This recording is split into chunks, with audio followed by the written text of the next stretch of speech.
등 떠밀려 뒤늦게 사과, 바로 박원순 전 시장이 소속해 있던 더불어민주당 얘기입니다. 그제 이해찬 민주당 대표가 대변인을 통해서 대독 사과를 했었죠. 오늘 아침에는 마침내 직접 육성 사과를 했습니다. 한번 들어보시죠.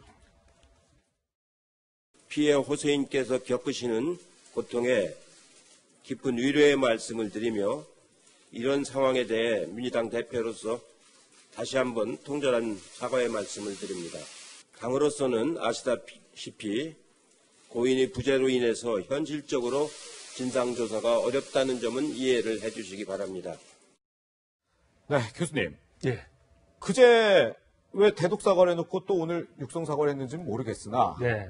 어떻습니까? 이게 뭐 등 떠밀려 사과한 거다 이렇게 평가하는 분들도 있던데요. 그렇죠. 그러니까 시기적으로도 계속 늦었고요. 네. 그다음에 사과의 방식도 말씀하신 것처럼 처음에는 버럭 화를 냈지 않습니까? 예. 그리고 두 번째는 대변인을 통해서 대독 사과를 했고 그때도 피해 호소 여성이라는 아주 좀 이상한 단어를 썼고요. 예, 예. 오늘 드디어 이제 직접 사과를 했습니다만 직접 사과의 내용도 형식은 사과입니다만 피해 호소 여성이라고 또 이야기를 하고 있고 예. 그리고 당 차원에서는 진상규명을 못한다라고 또 쐐기를 받고 있습니다. 그러게요, 예. 저런 내용이라면 사실은 모양만 사과이지 내용상으로는 같은 당의 서울시장이었던 박원순 시장의 성추행과 관련된 의혹에 대해서는 당으로서는 뒷짐지고 구경하겠다는 것밖에 해석이 되지 않습니다. 예. 그리고 저기서 가장 문제되는 게 엊그저께 대변인을 통해 대독했던 내용도 있습니다만 피해 호소 여성이라고 하는 정말 이상한 단어를 써서 명백히 사법체계, 형사사법체계에서 피해자라고 하는 단어가 있는 거 아니겠습니까? 예, 예. 피해자가 고소장을 접수하는 거고 가해자라는 사람이 이제 혐의를 받게 되는 건데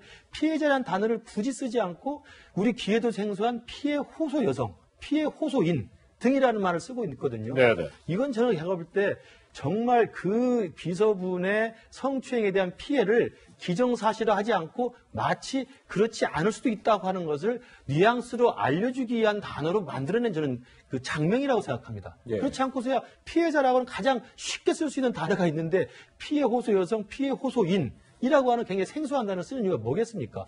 이건 피해라고 주장할 뿐이지 피해가 확실치는 않다는 것을 넌지시 내비치는 거거든요. 예. 저는 이런 면에서도 우리 집권 여당이 아직까지 정신을 좀 못 차리고 있는 게 아닌가 이런 생각이 듭니다. 네.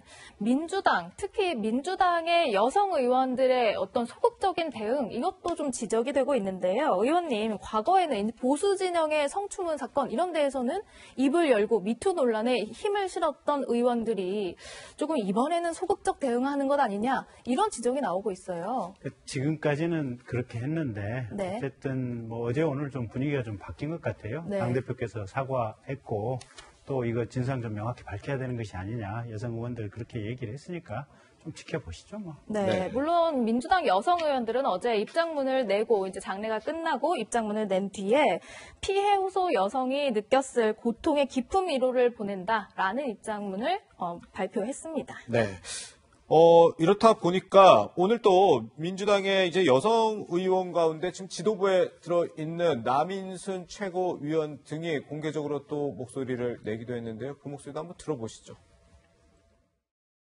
민주당이 상심했을 국민들과 그리고 피해 호소인 또 여성 인권을 위해서 노력하는 단체들께 진심으로 송구하고 죄송합니다. 내 얘기는 아니면 내 얘기여도 별로 사실은 변화하고 싶지 않은 뭐 여러 가지 정서들이나 반응들을 확인할 수 있었거든요. 저는 그게 박원순 시장님의 사례였는지는 잘 모르겠습니다. 그렇긴 하지만 전반적으로 이런 것들이 반복되어지는 데는 아직까지 이 문제 제기하는 피해자들의 어떤 용감함이나 절박함은 굉장히 크게 올라오고 있는데 그것에 반해서 우리들이 대응하는 모습은 굉장히 부족한 거죠.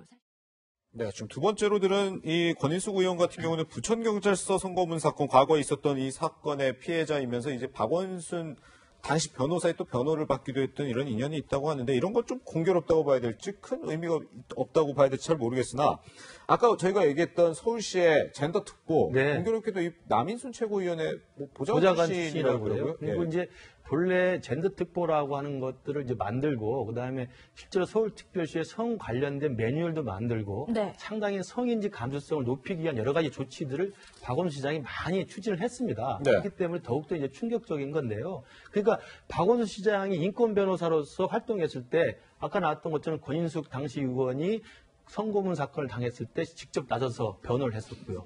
그 다음에 잘 알려진 것처럼 1980년대 사실은 우리 대한민국의 성 관련돼서 이렇게 선진적인 의식이 만들어지기 전인데도 서울대 조교 사건, 성희롱 사건을 처음으로 형사 사건화 해가지고 처벌을 받게 했던 변호사이기도 했고, 그렇기 때문에 박원순 시장이야말로 많은 사람들에게 인권 변호사 그리고 성인지 감수성이 높은 분으로 생각을 하고 있는데, 지금 나온 것처럼 지금 박원순 시장의 성추행 의혹이 지금 꼬리를 물고 있고, 네. 말씀하신 것처럼 젠더 특보라고 하는 지금 잠적해버린 이분이, 지금 키를 쥐고 있는 이분조차도 여성운동 출신의, 실제로 여성운동계에서는 계속 성장해왔던 민주당 보좌관 출신이기 때문에 과연 이게 실제로 한 피해자의 억울한 그 고통과 피해를 제대로 밝히기 위한 것인지, 아니면 같은 그 여성 운동계 내에서 계속 성장해 왔기 때문에 네. 같은 재치고 감싸기를 위해서 지금 입을 다물고 있는 것인지 지금 헷갈리는 거거든요. 적어도 여성 운동을 꾸준히 자기가 종사해 왔고 여성 운동의 정당성을 믿는 분이라면 자기 편이 연루됐다 하더라도 밝힐 건 밝히고 진상을 고백할 건 고백해야 되는데, 이 부분에 대해서 자칫 내 식구 내 편 들기 이런 식으로 지금 감싸는 게 아닌가라는 의문은 계속 지금 나오고 있는 것 그러니까 같습니다. 이게 그 민주당이 어쨌든 당대표도 사과를 했고, 예. 여성 의원들께서도 이제 사과 이제 입장문을 발표를 했는데, 이게 이제 진정성이 과연 얼마만큼 있느냐, 이제 그 부분이 고민 아니겠어요, 보면. 네. 근데 과거에 뭐 안희정 지사 때라든지 또는 오거돈 시장 때라든지 그때도 계속해서 사과를 했지 않습니까? 네. 근데 또 이렇게 반복해서 발생을 하고 있고, 네. 서울시 같은 경우는 사실은 돌아가신 시장께서 뭐 젠더 특보도 두고 있었고, 젠더 사무관도 두고 있었고, 그렇죠. 또 젠더 담당 주무관도 뭐 370명 정도를 뒀다는 거 아니겠습니까? 그럼 그렇게 사과를 하고 그렇게 많은 기구와 사람을 두면 뭐합니까? 이게 반복해서 발생을 하는데. 네. 그리고 민모 의원이라든지 또 인재영입이라든지 뭐 이랬을 때 계속해서 지금 반복해서 생기는 거여서, 이게 과연 진정으로 집권 여당에서 이거를 완벽하게 해결할 의지가 있느냐. 이거는 사실은 이번 박 시장과 관련된 지금부터의 진상규명 과정, 어디서 문제가 생겼고 여기서 관련되는 사람들에 대해서는 엄정하게 우리 편이든 아니든 상관없이 처리를 하겠다.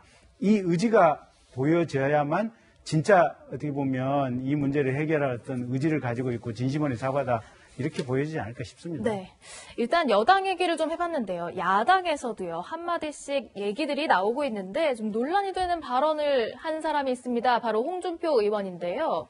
교수님, 채홍사라는 걸 언급하면서 뭔가 피해자에 대한 2차 가해를 하고 있는 건 아니냐 지적을 받고 있거든요. 그렇습니다. 그러니까 지금은 이제 박원순 현 민주당 출신의 시장의 문제로 지금 이야기됩니다만, 네. 이 부분에 대한 정치적인 또 공세 와중에 홍준표 의원, 지금 무소속이죠. 홍준표 의원이 자칫 오해 살 만한 단어를 쓴 거죠. 채용사라는 단어는 사실은 일반인에게는 또 익숙한 단어도 아닙니다. 네. 굉장히 오래전에 우리가 들었던 이야기이고, 사실 고려시대부터 있었던 굉장히 안 좋은 의미를 갖고 있는 내용이거든요. 근데 지금 이게 박원순 시장의 성추행 의문들을 좀 더 확산시키면서 채용사라는 단어를 쓰면 마치 서울특별시가 공조직을 통해서 공무원들이 마치 그런 어떤 여성들을 이렇게 물색하는 것으로 오해되는 내용이 또 하나 있고, 네. 그리고 또 그런 대상으로서 지금 피해를 받고 있는 이 비서분이 오해 살 수도 있는 내용이어서 사실은 양쪽으로 사실은 굉장히 큰 피해를 줄 수 있는 내용인데 그 단어를 그냥 선뜻 써버렸단 말입니다. 그래서 저는 홍준표 의원이 뭐 정치적인 발언하는 거 좋습니다만 정말 단어를 좀 선정하실 때는 조금 골라서 신중하게 쓰시기를 다시 한번 부탁드립니다. 네, 정치권 얘기해봤는데요. 이어서 다음 주제로 한번 넘어가 볼까요? 네, 세 번째 이슈 박스 확인해 보시죠.